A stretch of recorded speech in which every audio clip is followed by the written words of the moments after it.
What's up, fight fans? I'm Jim Grieshaber. Call me Grease. This is Cage Side Seat, the best MMA talk with the biggest names in the sport from the best seat in the house. We're here at the OYO in Vegas tonight, hotel and casino. One of my favorite places, Vegas, of course, in the OYO. And we're having a great time with you. Felice Herrig, UFC strawweight, rehabbing an injury. The knee is still a little banged up. And, you know, this was back in, what, May or June that you hurt the knee? I tore the ACL in April, and I had the surgery in June because they have to let the inflammation go down before they can actually do the surgery.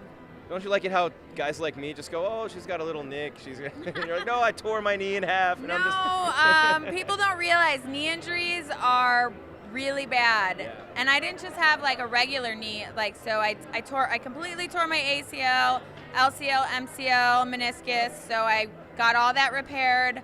But I opted to use my own body tissue instead of doing the cadaver. Oh, wow. And there was so much cartilage damage that they did a microfracture, so they drilled a hole in my shin to create bleeding. So it was a very extensive surgery, not just your typical ACL. Well, microfracture surgeries used to end careers in the NFL and the NBA. I mean, that's no joke. Well, not anymore. Not anymore. Our doctors are very high-tech, highly advanced. So what you're saying is you're bionic now? I was already bionic because I have 2 metal plates and 12 pins in this arm. Oh my God. Well, So people always think that that's like a muscle, and they're like, wow, look at that forearm muscle. That's actually my metal plate and probably like the muscle that just grew around it. that's got to help throwing elbows. Not really, because I don't have metal in my elbow. But I mean, you can hit them there with the forearm. That hurts my forearm more than it Forearm would sugar. probably hurt them. So I want to talk to you more about what it means to donate your own tissue to do the surgery. I've heard of it, but I've never talked to anyone who's done that, where you don't use cadaver tissue and you actually use your own, which has got to be helpful, right?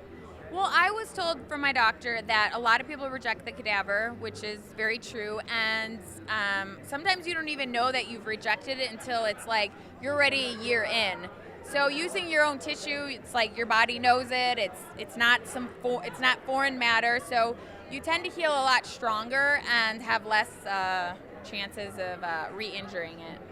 How much longer do you plan on fighting for? Because with the new leg, I mean, it seems like that could be a new career almost, like a rebirth.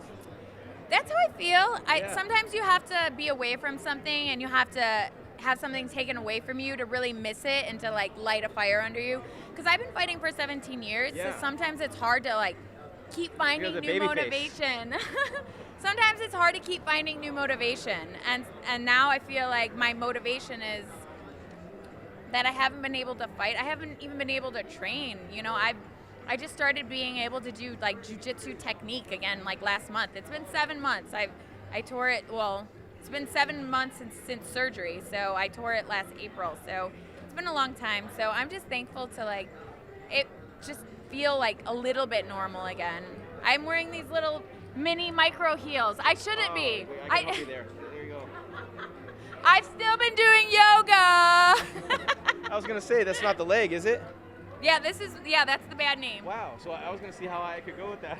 You could go still pretty high. She can still head kick me is what I'm getting at here, and I don't want any of that right there. But I'll tell you what, you're one of the top fighters. I mean, for 17 years, you fought the biggest names, and I just asked Holly Holm this, so I have to ask you, because women's MMA has come so far.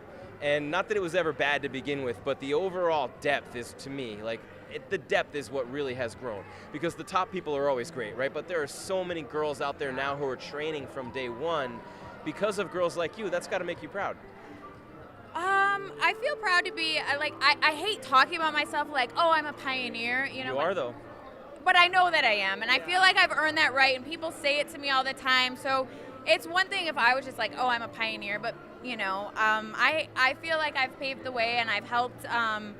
You know, it's not just me. Like, there's so many girls that have paved the way, and it's all the girls that have paved the way that actually have given other girls the opportunity to be on the big stage and to fight for good money and to not have to deal with all the bullshit of, you know, that we had to deal with. And it's a beautiful thing to see, and I feel like I can watch other girls, and you know, even if it's not me fighting in there, or even if it's not my friend, I still can feel like I'm a part of it in some way. Well, you're here with Grand Leyenda Tequila tonight, and I know you have another career, maybe as a blackjack dealer, maybe as a spokesperson, but before we wrap it up with you. Maybe as an alcoholic, just joking. Maybe as an alcoholic, that'd be good. No, that was a joke. There's good money in that. There's good money in that. But before we let you go, I have to ask you, and some of the other things that you do outside of the cage, outside of being a fighter, that maybe inspire you or will inspire others that you now have more time to focus on, because sometimes these things can be a big blessing when you have to sit back and take a break for a while.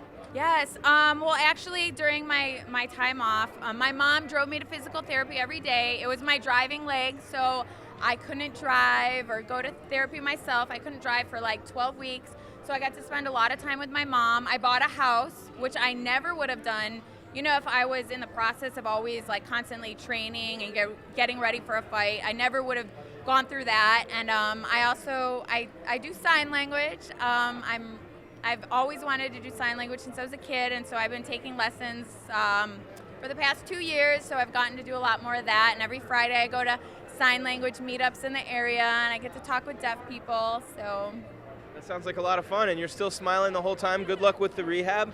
When do you think you'll be back in there? I lied. This is the last one, I promise.